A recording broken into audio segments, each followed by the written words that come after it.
Welcome everyone, Christine here with a discussion about some of the key issues for Grand Cathay in Total War Warhammer 3 Immortal Empires. As I talked about in a previous video, this is one of my least favorite races to play at the moment in Warhammer 3.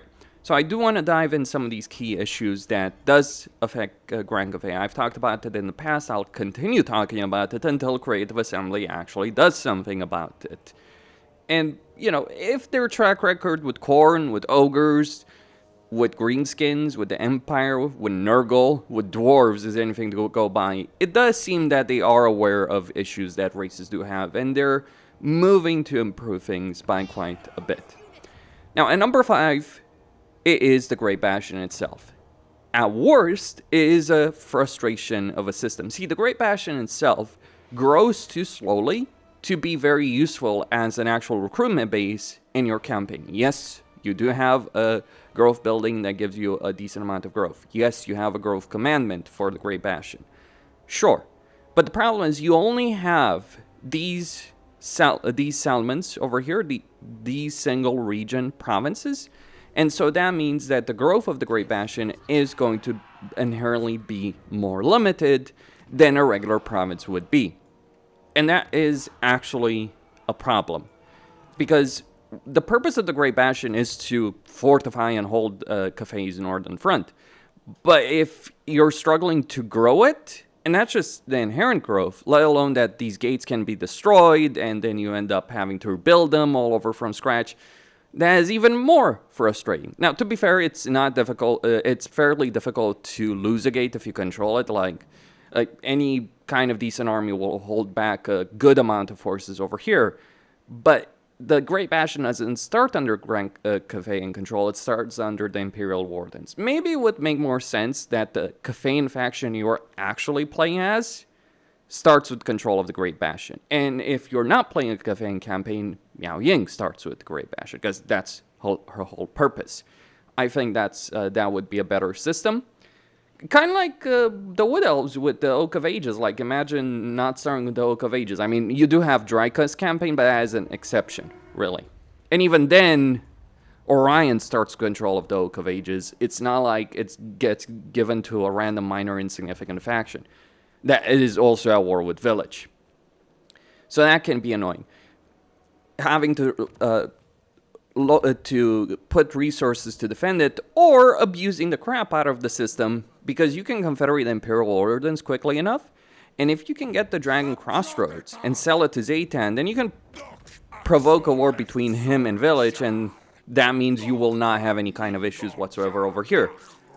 So at worst, it's a frustration that consumes resources. To be fair, you do have tons of resources, that's not the problem, but it's just an annoyance.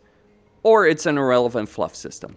So the Great Bastion system never really worked all that well in Warhammer 3. I always felt it was just an annoyance. Like, when Warhammer 3 and Realms of Chaos came out and we didn't know the game and how to handle it and all that, it certainly could have been challenging with some of those battles until we realized how, you know, you can trivialize the entire campaign as Cathay through their baseline design level. Then it became a joke. Like, the first campaign I beat in Immortal Empires in Realms of Chaos was actually Cathay, or one of the first, that alongside Katrin. And I gotta tell you, there were certainly some tricky battles at the Great Bastion, because I didn't know what I was doing initially. None of us knew. But I didn't lose it. And it just ended up being a grind. Now, it's even more of a grind. It's not really that interesting of a system. So that's number 5 issue. One of those key issues. Number 4, it is casualty replenishment. Casualty replenishment is a very important aspect, because it's not about actually replenishing losses from difficult battles. In fact, you might take fewer losses if you fight a battle like that manually. It's about replenishing losses from battles you might auto-resolve. And so it creates a further grind in your campaign, because you can never really easily replenish losses in a Cathayan campaign. You do have very powerful armies, but when you're having to fight constant battles in a campaign over and over and over again, and they're nothing battles like caravan battles, actual army battles, etc., it kind of creates a situation where the campaign is far less interesting because a lot of those battles are not difficult battles, they're not challenging battles, they're just like nothing battles, they win in a couple of minutes, but you have to find them manually. Some people will argue, oh, you can just lower the battle difficulty like this, right? As an example, because this is a vanilla campaign, I just lowered it to not take some casualties in certain battles. Right over here at turn 25, because otherwise one of Nakai's garrisons, well, Nakai died in battle against Miao Ying, but one of his garrisons over here, right here at Lee Temple actually, would have wiped out quite a few units. But the problem with setting battle difficulty lower to resolve the issue, one, you're not really resolving the issue of casualty replenishment. You're still going to take a lot of damage. You're not going to be able to recover from that damage. And two, and three, it breaks the AI. So lowering battle difficulty genuinely breaks the AI aggressiveness, and it makes the AI use its resources far worse on the campaign map. And I do mean globally. So if you want to make your campaign worse, sure, screw around the battle difficulty, but it is not a good idea. Cathay is one of only 2 races in the entire game that don't have a good way of increasing casualty replenishment. Do you know what the other one is? Slaanesh. And if I need to detail the many issues that Slaanesh has in their campaign because of that, I'd be here all day. Then, we also have to talk about... we also have to talk about the harmony system. So at number 3, it would have to be the harmony system. So the harmony system is... at best, a nothing system that adds absolutely nothing in your campaign. At worst, it's an annoyance. It's never really a downside, one way or another, except it does kind of frustrate.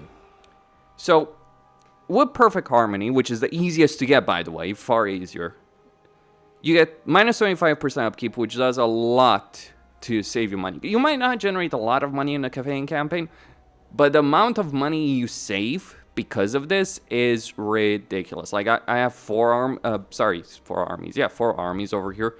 But not minor inconsequential armies, I should point out. Like, I have almost full stacks over here. I actually disbanded some units right there. Like, we have some really powerful armies, quite a lot of heroes, because I achieved my short campaign victory condition over here. But the problem with harmony is, like, you have perfect harmony, very easy to achieve. But the problem is, you don't have a reason, except like trying to abuse certain things with either yin or yang. But getting full yin or yang is very painful in other ways. Like, for instance, let's say you want to go full yin to construct your settlements faster. This will tie in together with another issue that Cathay does absolutely have, the number 1 issue that Cathay has. But let's say you want to grow your settlements very, very quickly in a Cathay campaign. You can do it with full yin. But the problem is you're screwing yourself over in terms of research. Forget the recruitment penalties. Those don't matter as much. But the actual research penalty, that genuinely hurts. Yes, there's a commandment that increases your research rate. But you will end up having to spend a significant amount of time researching. It is worth doing because a lot of the research Cathay actually has is not worth it. But it does end up screwing you over, especially in the early game. But this is what you get when Creative Assembly listens to people who have no fucking clue what they're talking about. Like, people are like, ooh, they didn't add any penalties with yin or yang, so there's no reason to go perfect harmony. Yeah, except 15% income, 25% upkeep, 20% campaign move range. It was actually better before they added penalties, but regardless, the system is just complete rubbish, honestly. Like, it's always been rubbish. It was worse when the game came out. It's still really bad right now. And, you can say, you can go yang to increase your research rate. Yeah, affecting your construction time, growth, construction cost control. Don't do that. Like, if you want to increase your unit benefits, like, you will only go yang to a very limited extent. Essentially, this system, you either don't interact with it, or if you interact with it, it is genuinely frustrating to interact with it. Actually, even when you don't want to interact with it, and you say, okay, I'm just going to get perfect harmony all the time.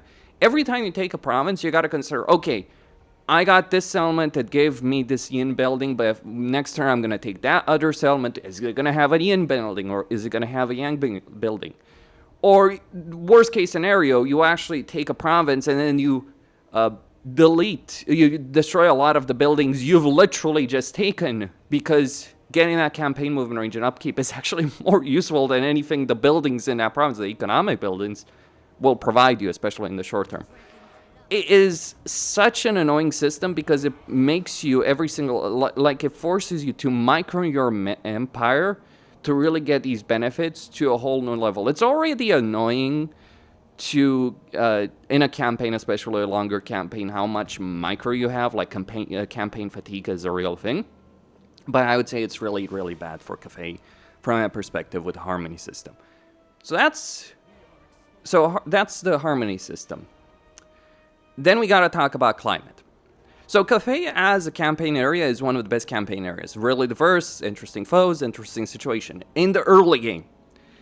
But one area does not make a campaign, especially an area that's closed off from the rest of the world. Say what you will about the Empire, which is by the way kind of bigger, especially in the relevant areas. I mean, you might say, oh, Cathay is bigger, but yeah, who really cares about the south over here in Cathay? Like, let me just tell you what you really care about Cathay. You care about everything to this kind of river, and everything beyond that river, like this river over here, you don't give a shit about. Like from the Great Bastion all the way here. So Cathay, kind of a bit small compared to the Empire. And really, in the Empire, there's a lot more factions and a lot more interesting things. And then there's other factions from other areas coming into place. You got the Norskins, you got the factions coming from Kislev. Like, if you're playing Karl Franz campaign, you gotta worry yourself not just about Draika, Festus, Vlad, Kemmler, right? Kazrak, quite a few Legendary Lords right there. But you gotta worry also about, like, Norska, so Trog, Wolfric, then you have Azazel, then you have Rod, then you might even have an entire invasion from Arbold Undefeated. Or you might be invaded by Gorbat from the south. So that is what makes the Empire interesting. In a longer situation, not a short situation. Like Cathay is very interesting from a short campaign situation, but the Empire is far more interesting from a long campaign situation. And the problem is, while in the short term this is fine, in the long term the problem that you encounter with Cathay is climate really screws you over. Because the only suitable climates you have are temperate, savanna, and desert. There's plenty of regions in the game that do have those climates, but the problem is they're very far away from you.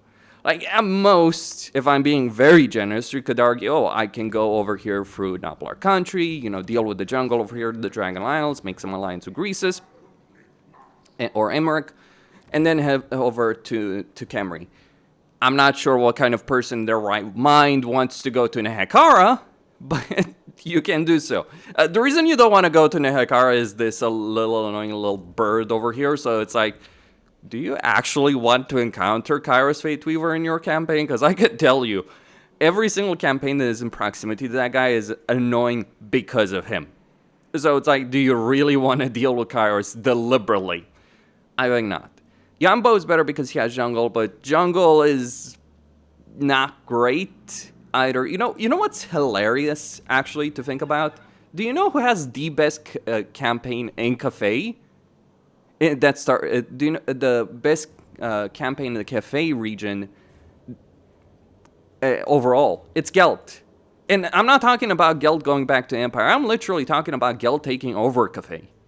Like, because you have the mountain. You don't have Wasteland, but you do have mountains. So that gives you a good amount of flexibility. So that opens up the entire mountains of Morn.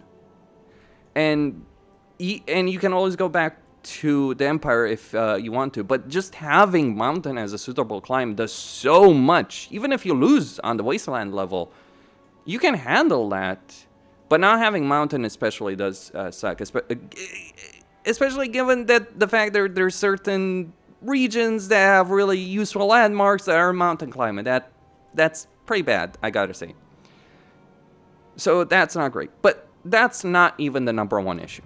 The number one issue is that Cathay has a really, really good roster. But a lot of it is locked behind higher tiers. Like, I would not care whatsoever about Yin in a campaign, and I would always go Perfect Harmony, with the exception that actually unlocking a lot of the fun stuff in a campaign requires you to get to very high tiers. But this issue, like, of having really fun stuff, Terracotta Sentinel, Celestial Dragon Guard, Celestial Dragon Crossbow, the Longman Riders, Fire Rain Rockets, Skyjunks, really fun units. Hero Capacity, Jet Lines, Jade Lines, all that. Moonbirds, all that. Having those locked behind higher tiers, especially when your campaign is so early game focused because of the climate situation, does genuinely end up ruining a lot of campaigns in a Cathayan situation, because it means that realistically you won't be beating a Cathayan campaign with this. This is an actual fun army, right? Like, all these monstrous units. It may be a bit too much, but I actually want to recruit all of these to get the Legendary Hero. By the way, I gotta talk about the Legendary Hero recruitment. Could we have a better system of getting Legendary Heroes as opposed to doing some annoying-ass fucking objective in the campaign, CA? Because it is really freaking annoying to have to do that. Like, Gotrek and Felix are much better. You fight a difficult battle, you get to Legendary Heroes.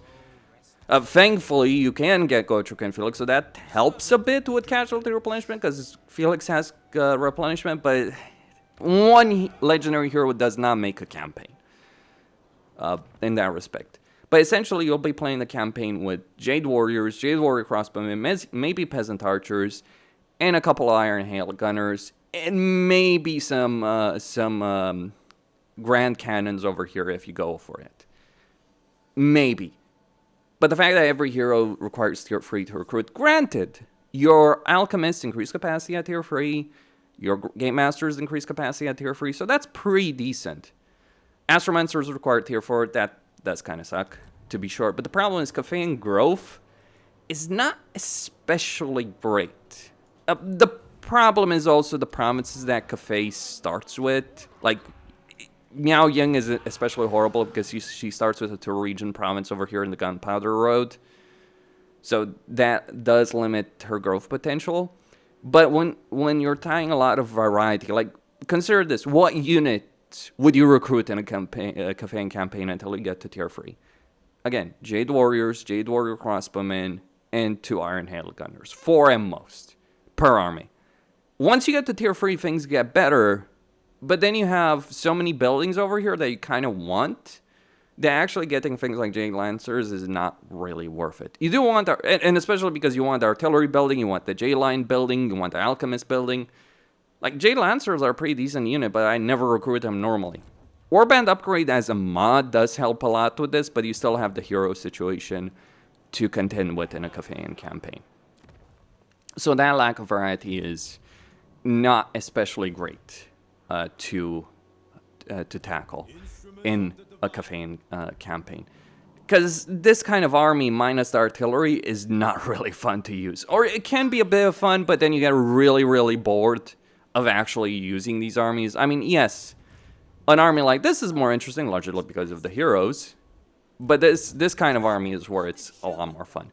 It's also annoying that essentially you're recruiting the same unit at tier 1 as you are at tier 3. Like, it's still Jade Warriors. These are just Jade Warrior variants. And it's frustrating to consider this. Like, I feel Jade Warriors should be available from every single settlement, or tier 2 settlement maybe. Since you should start with tier 2 settlement, including in Outbow's campaign. Jade Warriors should maybe be a tier 2 unit from a major settlement. Tier 1 barracks unit. Jade Warrior Crossbowmen should be tier 1, and at tier 2 you should get Jade Warriors with halberds and crossbows. And at tier 3, all the tier 3 buildings should do is give you Game Master capacity, not even the Game Masters themselves. Or maybe they could move the Jade Lancers over there. Maybe they should merge these two buildings together, the Longma Paddocks, or just remove the Cavalry building chain, put the Longmas in another building at a lower tier. That would just be my perspective on that subject. Just what I think. Let me know what you guys think about all of this, but those are the key issues with Cathay. I mean, there's other things, the research tree not being especially fun or interesting and taking a very long time to actually unlock stuff. Those kind of things are certainly annoying to deal with as well. Also, I gotta say, what's kind of annoying is that it's very easy to confederate the minor factions of Cathay, and there's quite a few of them in the map. Like, you got the Jade Custodians, the Imperial Wardens, the Celestial Loyalists, the Burning Nomads. Sure, those you might not confederate because they're probably going to be wiped out by Gelt and Xiaoming. But the minor factions are easy enough to confederate. But confederating a major Cathayan faction is pretty frustrating. Especially if, they're actually playing a campaign. So that is something of an annoyance. There are mods that the frustrating thing about this, there are mods that do improve the situation by quite a bit. So if you get the mod that gives you all growth, literally growth, you can unlock that unit variety, lower construction costs, you get that unit variety. For instance, in a campaign, you'll still be dealing with a casualty replenishment situation, but you can get a mod that increases casualty replenishment. My point about these things is that this does not necessarily require a complete overhaul. It's except like the Great Bastion system, and also another factor to point out is the compass. It's a nothing system because there's no reason to go for anything other than the very limited casualty replenishment you can get from Great Bastion, which by the way is not enough, but it's the one you want to go for because it also gives you Ancestral Warriors, or eventually, and I do mean eventually, not at the beginning, but eventually getting Celestial Lake for some control and income from all buildings. You might argue about the Nongchang Basin that Yan Bo can get, but the problem is actually unlocking this compass direction takes him a very, very long time in his campaign. By the time he can actually get it, it's completely irrelevant, as I see it. Anyway, that's all I had to say. Costin signing out.